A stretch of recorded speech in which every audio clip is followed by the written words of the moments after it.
Then my grandfather did the next thing, which was let's put him in foster care.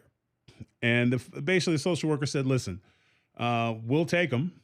She can sign them away, but we don't know where they're going to go. And my mother's biggest thing is they have to stay together.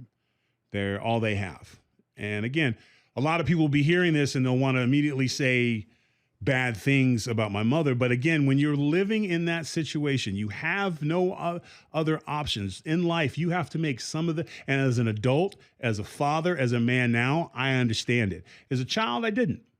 But she had a chance to fix her life and giving us up and putting us in the best situation for us because she couldn't provide that for us. If my grandfather would have opened the door and the three of us walked out, we had nowhere to go, no family.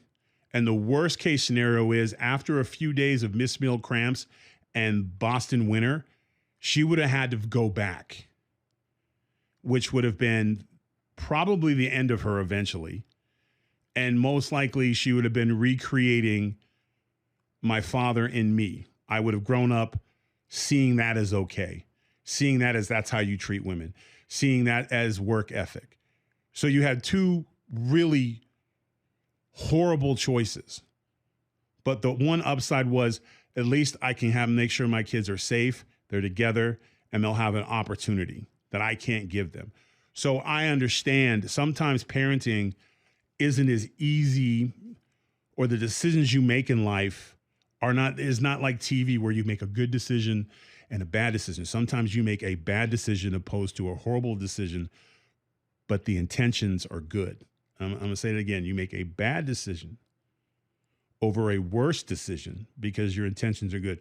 I'm giving my children up to the foster care system in hopes that they can have a better life because I can't provide for them, or I take my children and myself back to a life where I know is going to end up with probably the death of her and the complete destruction of any opportunity for me to have any type of real life outside of going to prison, marrying a cousin, being hooked on drugs by the time I was 18, knocking off liquor stores, worse, maybe even robbing and assaulting people and all that stuff, and end up becoming just a carbon copy of who I was. So she made a tough decision. And when the social worker said, we can't guarantee that we can keep them together, my mother then was like, that's the deal. Otherwise, I'll walk out with my kids.